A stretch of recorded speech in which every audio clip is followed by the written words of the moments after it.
Hello learners, welcome to my YouTube channel to the point learning. आज मैं आपके साथ class 12 physical education sports injury के chapter से types of soft tissue injury discuss करने जा रही हूँ। इससे पहले स्पोर्ट्स इंजरी और उसकी क्लासिफिकेशन मैंने डिस्कस किए थे। अगर आपने वो पार्ट नहीं देखा है तो वो ज़रूर देख लें। तो आज के टॉपिक में हम जो डिस्कस करेंगे वो types of soft tissue injuries हैं, यानी कौन कौन सी तरह की इंजरीज होती हैं soft tissue injuries. Contusion, strain, sprain, abrasion, laceration, incision and haematoma. सबसे पहले हम देख लेते हैं कि सॉफ्ट टिश्यू इंजरी क्या होती है। लास्ट टाइम मैंने बताया था कि सॉफ्ट टिश्यू इंजरी मेनली आपकी लिगामेंट्स, टेंडन, मसल्स में होती हैं। ये डायरेक्ट और इनडायरेक्ट दोनों हो सकती हैं। मतलब कि आपको अगर ये एक्सटर्नल फोर्स से चोट लग जाए या आपके कहा जाए कि किसी तरह घाव आपका ओपन हो गया है, ब्लड आ गया है, तो इस सारी इंजरीज को हम सॉफ्ट टिश्यू इंजरीज में काउंट करते हैं। खून वगैरह निकल आना, या अगर हम कहें इनडायरेक्ट इंजरी तो मतलब स्वेलिंग वगैरह हो जाना, ये सारी की सारी कैटेगरी को हम सॉफ्ट टिश्यू इंजरीज कहते हैं। तो डिस्कस करते हैं वन बाय वन कि इसमें होता क्या है। सबसे पहला है हमारा कॉन्ट्यूशन। कॉन्ट्यूशन क्या होता है? It is a muscle injury, बिल्कुल ये मसल इंजरी कहलाती है। Like getting hit, bumping against something. आप किसी चीज से आपको कोई चीज कस के लग जाए, चोट लग जाए, या आप किसी चीज से टकरा जाओ जाके, which leads to broken of blood vessel, जिसके कारण आपके ब्लड वेसल्स, किसी इंसान के ब्लड वेसल्स ब्रोक हो जाए। The affected area becomes red. और इसकी पहचान क्या होती है कॉन्ट्यूशन की? कि सबसे पहले जो घाव होता है वो रेड हो जाता है, देन ब्लू हो जाता है एंड देन पर्पल हो जाता है। अब इस लाइन से आप अपनी चोट को कनेक्ट कर सकते हैं। कई बार बच्चों को चोट लग जाती है, इधर उधर चीजों से टकरा जाते हैं जब आप, तो मेनली कुर्सी, मेज, इन सबसे अगर घुटना वगैरह टकरा गया या कोई एरिया इफेक्ट हो गया तो सबसे पहले रेडिश एरिया हो जाता है वो, then blue and then purple हो जाता है। In this the affected area swells due to leakage of blood and fluid. Swelling हो जाती है इस जगह पे जहाँ पे चोट लगती है, जहाँ पे कॉन्ट्यूशन हो जाता है वो जगह स्वेलिंग हो जाती है उस जगह पे। क्यों हो जाती है? क्योंकि जो आपका ब्लड और फ्लूइड है उसमें लीकेज शुरू हो जाता है, इस कारण से स्वेलिंग हो जाती है उस एरिया में।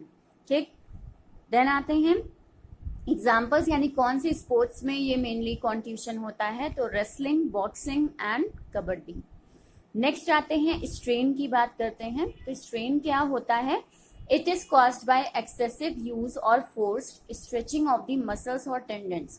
एक्सेसिव यूज, बहुत ज्यादा आप अपनी मसल्स वगैरह का यूज करें या उससे बहुत ज्यादा अचानक से फोर्स्ड स्ट्रेच करें, कस के स्ट्रेच कर लें, तो वो कहलाता है आपका स्ट्रेन। अगर मैं सिंपल लैंग्वेज में कहूँ तो आपका स्ट्रेन का मतलब होता है खिंचाव हो जाना, नस का खिंच जाना अचानक से। तो इसीलिए फोर्स स्ट्रेचिंग का नाम यहाँ पे दिया गया कि मसल्स आपकी फोर्स स्ट्रेच हो जाती हैं। इट कैन बी माइनर और मेजर, ये आम भी हो सकती है और सीवियर भी जा सकती है, depending on the nature of injury, यानी जैसी आपको चोट लगी हो। There may be complete tearing of muscles और टेंडेंस। कंप्लीट टीयरिंग भी हो सकती है मसल्स और टेंडेंस की, यानी जिस जगह पे जहाँ पे खिंचाव हुआ है उस जगह आपकी मसल कंप्लीट तरीके से टीयर हो गई हो, which leads to the affected part losing its functionality. और कुछ समय के लिए आप उस जगह से, आप उस एरिया से कोई फंक्शन ही नहीं कर पाते हो, ऐसा खिंचाव हो जाता है। जैसे अक्सर बाਹਾਂ वगैरह में खिंचाव हो जाता है जब एकदम से आप वार्म अप वगैरह नहीं करो और खेलने चले जाओ, तो बिल्कुल ये खिंचाव वाली स्थिति उस जगह बनती है, तो आप कुछ देर तक बिल्कुल काम ही नहीं कर पाते हैं। ठीक, पैर की जो मसल्स होती हैं उनमें भी खिंचाव हो जाते हैं। इंड्यूसेस एक्यूट पेन, और इसमें पेन बहुत होता है। जब तक वो खिंचाव सही नहीं हो जाता तब तक बहुत पेन आपके चोट में बना रहता है, इसे हम स्ट्रेन कहते हैं। कौन कौन से स्पोर्ट्स में ये चीज होती है? तो बिल्कुल boxing, football, hockey and wrestling आदि एग्जाम्पल्स हर जगह दीजिएगा, बिकॉज एग्जाम्पल्स मस्ट हैं। आप स्पोर्ट इंजरी के बारे में बात कर रहे हैं और स्पोर्ट्स के एग्जाम्पल ना दें, so your answer will be incomplete. दूसरी चीज आते हैं कि कितने तरह की होती है। तो 3 स्टेजेस डिफाइन की गई हैं आपकी स्ट्रेन की, कि 3 स्टेजेस में मेनली इन्हें देखा जाता है। पहली स्टेज होती है जिसमें लिटिल टिश्यू टीयरिंग, आपके जो टिश्यूज हैं वो थोड़ा सा टीयर हुए हैं। ठीक, सेकेंड स्टेज में टॉन मसल और टेंडन टिश्यूज, आपके जो मसल्स है वो बिल्कुल टॉन हो गए हैं, थोड़े से पलट वलट गए हैं, ठीक, ऐसी स्ट्रेचिंग हुई आपसे या इस तरह से खिंचाव हुआ आपके मसल्स का कि वो बिल्कुल अपनी जगह से घूम गए हैं, टॉन हो गए हैं। दूसरा, tear goes along the whole length, यहाँ पे क्या होता है, बिल्कुल ही आपकी मसल्स टीयर हो गई हैं, फट गई हैं, एक दूसरे से दूर हो गई हैं, ठीक। तो ये थोड़ा सीवियर केस होता है आपका, ये थोड़ा कम, ये उससे ज्यादा और ये सबसे ज्यादा। इसमें सिम्टम पेन किस हिसाब से होता है, pain with full range of motion, यानी आप पैर हाथ हिला सकते हैं, आप हिला लेते हैं, लेकिन पेन होता रहता है थोड़ा। यहाँ पे आपका pain with limited range of motion, यहाँ आपके दर्द होता है और आप थोड़ा बहुत पैर हिला पाते हैं, ठीक है, थोड़ा बहुत आपके मोशंस दिखाई देते हैं, लेकिन यहाँ पे आप अच्छे से मोशन कर पा रहे हो खिंचाव होने के बाद भी, ठीक। दूसरा, no initial pain with no movement, इसमें क्या होता है, आपको जब चोट लगती है तो उस टाइम आपको पेन बहुत तेज होता है और आप कोई मूवमेंट नहीं कर पाते हैं, यहाँ नो मूवमेंट, यहाँ रेयर मूवमेंट, लिमिटेड मूवमेंट, और यहाँ पे फुल मूवमेंट, बट यहाँ पे नो मूवमेंट। देन आते हैं मे बी सम स्वेलिंग, यहाँ पे जब फर्स्ट डिग्री की आपको चोट लगे, स्ट्रेन हो जाए तो थोड़ी सी स्वेलिंग हो जाती है उस एरिया में। यहाँ पे क्या होता है, मिल्ड टेंडरनेस हो जाती है, यानी कि जब छुआ जाए उस जगह को या आप उस जगह को थोड़ा भी मूव करो, कोई आके उसको हाथ से दबाए आपकी उस चोट को, तो आपको थोड़ा सा मिल्ड टेंडरनेस यानी थोड़ा दर्द महसूस होता है। और यहाँ पे थर्ड डिग्री में क्या होता है, पेनलेस हो जाते हैं आप आफ्टर इनिशियल इंजरी, पहले चोट लग गई, आपको तुरंत दर्द हुआ, पता चला चोट का, उसके बाद वो जगह मूव करना बंद कर दी और आपका पेन भी बंद हो गया, ठीक। लेकिन इसका मतलब ये नहीं कि वो ठीक हो गया, क्योंकि वो जगह आपकी मूव नहीं कर रही, तो बिल्कुल ध्यान दीजिएगा, मूवमेंट भी बंद हो गया और पेन भी नहीं हो रहा है, तो बिल्कुल आपकी अगर कहा जाए कुछ टाइम के लिए वो एरिया ही बिल्कुल काम करना बंद कर देता है। तो स्ट्रेन ये 3 तरीके के होते हैं। नेक्स्ट आते हैं, हम स्प्रेन की बात करते हैं कि स्प्रेन क्या होता है। तो it result in injury to the ligaments, आपके लिगामेंट जो होते हैं उनमें ये इंजरी मेनली होती है बिकॉज ऑफ ओवर स्ट्रेचिंग और टीयरिंग, आपको ओवर स्ट्रेचिंग हो गई है, आपने बहुत ज्यादा स्ट्रेच कर लिया अपने मसल्स को, तब स्प्रेन हो जाता है। अब यहाँ कंफ्यूजन हो सकता है कि स्ट्रेन में भी तो हम स्ट्रेचिंग कर रहे थे, वहां पे आप फोर्स स्ट्रेचिंग करते हो, यानी जबरदस्ती स्ट्रेचिंग हो गई आपकी। यहाँ पे आप क्या कर रहे हो, यहाँ पे आप ओवर स्ट्रेचिंग कर रहे हो और तब ये हाल हुआ है। अगर मैं इसको सिंपल हिंदी के टर्म में बोलूं तो आपका स्प्रेन मतलब होता है मोच आ जाना, ठीक है, और आपका जो स्ट्रेन का मीनिंग होता है तो वो आपका होता है खिंचाव होना, दोनों में डिफरेंस है। नसों का खिंचना अलग बात है, वो थोड़ा कम स्टेज है, लेकिन मोच आ जाना तो वो थोड़ा सीवियर हो जाता है। तो बिल्कुल स्प्रेन मीन्स होता है मोच आ जाना, जिसको ओवर स्ट्रेचिंग की वजह से हुआ है आपको ये। लिगामेंट्स इन नीज मेनली कहाँ कहाँ होता है, आपकी नीज में होता है, एंकल्स में, रिस्ट में, ये जो रिस्ट वगैरह है यहाँ मोच आ जाती है जब कोई भारी सामान आप उठा लें या ओवर स्ट्रेचिंग कर लें। सस्पेक्टेबल टू स्प्रेन, ये सारी चीजें जो हैं ये इनके कारण स्प्रेन हो सकता है। It can be accompanied by fracture causing swelling, इसको ये ज्यादा कंडीशन बिगड़ जाए तो आप तो फ्रैक्चर भी हो सकता है और स्वेलिंग भी हो सकती है उस जगह पे, यानी मोच भी हो गई, साथ साथ फ्रैक्चर भी हो गया और स्वेलिंग भी हो गई। सिम्टम्स क्या दिखाई देते हैं इसमें, जलन होती है उस जगह पे, सीवियर पेन होता है, बहुत कस के पेन होता है, जब आपकी कहीं मोच चढ़ जाती है या कहीं मोच आ जाती है तो बिल्कुल आप मूव नहीं कर पाते और लगातार जब तक वो ठीक नहीं हो जाता आपको पेन होता ही रहता है, तो वो चीज।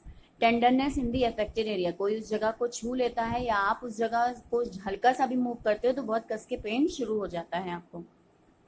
देन आते हैं हम abrasion, injury to skin when something rubs against it, यहाँ पे ये अब्रेशन कब होता है, जब आपका अफेक्टेड एरिया यानी आपकी स्किन जो है कहीं पर रब हो जाए, किसी रफ सरफेस पे रब हो जाए, जैसे आप साइकिल से गिर जाओ तो रबिंग हो जाती है जो, उसे हम एब्रेशन कहते हैं, ठीक। ये मेनली स्किन में ही होता है। It does not penetrate deeper than the epidermal layer of the skin, ये मेनली बहुत सीवियर नहीं होती है चोट, ये मेनली आपको एपिडर्मल लेयर जो होती है स्किन की ऊपर की लेयर जो होती है वो आपकी छिल जाती है, ठीक है। तो ये एब्रेशन मतलब छिलना होता है, जो छिल जाता है आपका इसकी साइकिल चलाते वक्त या कहीं घिसर जाने से, तो ये आपका एब्रेशन कहलाता है। It mainly occur when bones are closer to the skin, ये कौन कौन सी मेनली जगह पे होता है, जहाँ पे आपकी हड्डियां मौजूद होती हैं स्किन के पास। मेनली आपकी वही जगह रब होती है और वहीं पर एब्रेशन होता है, जैसे घुटनों पर,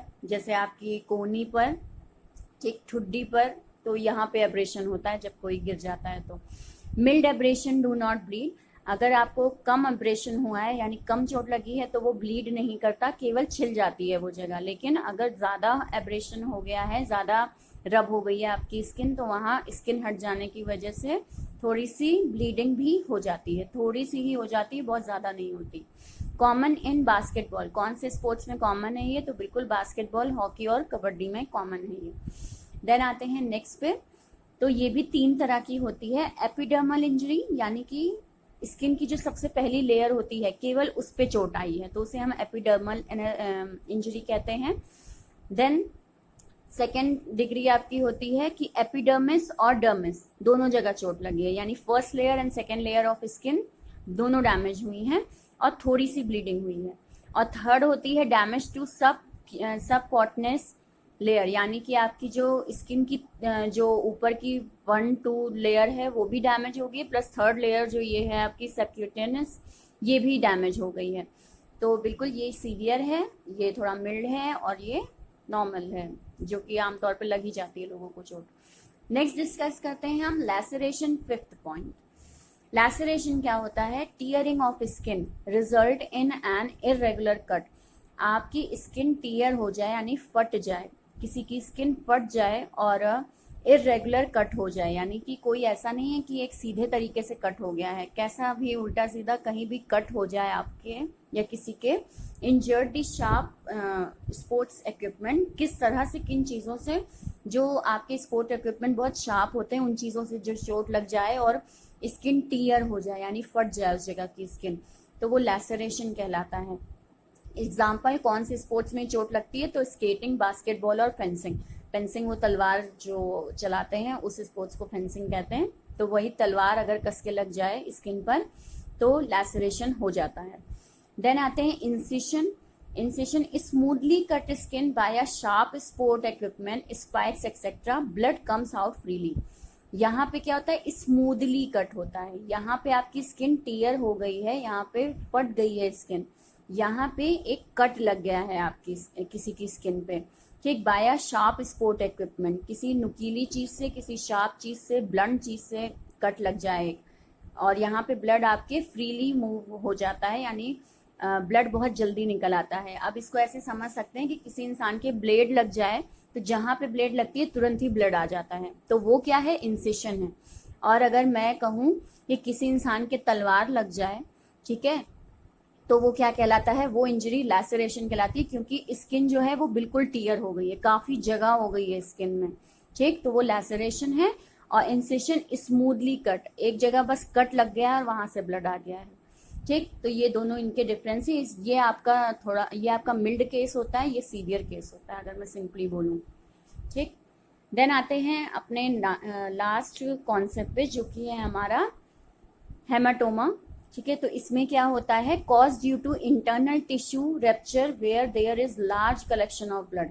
इसमें क्या होता है? मेनली आपका जो ब्लड है वो एक जगह क्लॉट हो जाता है, टिश्यूज जो होते हैं वो रप्चर मतलब एक जगह इकट्ठा हो जाए आपका ब्लड, ठीक है। Where there is a large collection of blood, तो टिश्यूज में किसी जगह पे आपका ब्लड, किसी इंसान का ब्लड बिल्कुल क्लॉट हो जाए तो वो जगह को हम हेमाटोमा कहते हैं, उस चोट को हम हेमाटोमा कहते हैं। मेनली जब किसी का एक्सीडेंट हो जाए और जो हम कहते हैं कि उसको ब्रेन क्लॉटिंग हो गई है, तो यानी कि उसके ब्रेन में कहीं पर खून बिल्कुल जम गया है, तो उस इंजरी को हम हेमाटोमा कहते हैं। मेनली इधर उधर से गिर जाने पर या कहीं बहुत कस के हिट लग जाने पर अंदर की जो ब्लड वेसल्स हैं उनके आसपास खून इकट्ठा हो जाए, जम जाए, रुक जाए वहीं पर कई सारी अमाउंट में ब्लड, तो उसे हम हेमाटोमा कहते हैं, ठीक। अब एक कंफ्यूजन हो सकता है कि मैम कॉन्ट्यूशन में भी तो यही होता है कि हमारा ब्लड रुक जाता है, इसीलिए वो जगह रेड, ब्लू, पर्पल हो जाती है। तो नहीं, कॉन्ट्यूशन एक कम सीवियर कंडीशन है, ठीक है। जैसे कहीं ठोकर लग गई या कहीं आपके कस के चोट लग गई, किसी चीज से टकरा गए, तो वो जगह कॉन्ट्यूशन कहलाएगी। लेकिन अगर कोई इंसान किसी एक्सीडेंट वगैरह लग गई और उसको अंदरूनी चोट लग गई, अंदरूनी चोट का मीनिंग ये है कि उसके अंदर उस जगह पे वो खून जम गया है, और उसको ट्रीटमेंट की जरूरत है तो वो हेमाटोमा कहलाता है। तो मैं कह सकती हूँ हेमाटोमा सीवियर केस है और कॉन्ट्यूशन मिल्ड केस है। ओके, सो ये हमारे टाइप्स ऑफ इंजरीज खत्म हुए, types of soft tissue injury. Next time मैं आपके साथ बोन इंजरी डिस्कस करूंगी, तो बिल्कुल स्टे विद मी। और अगर आपको कोई भी कंफ्यूजन है तो मुझे कमेंट सेक्शन में बिल्कुल लिखें। नए हैं मेरे चैनल पे तो सब्सक्राइब जरूर कर दें ताकि आपको फिजिकल एजुकेशन के सारे टॉपिक्स का वीडियो आराम से मिल जाए। मेरे चैनल को लाइक करें अगर मेरा वीडियो अच्छा लगा हो, और शेयर ज़रूर करें ताकि आपके बाकी क्लासमेट्स और बाकी स्टूडेंट्स को भी हेल्प मिले। So thank you and have a nice day.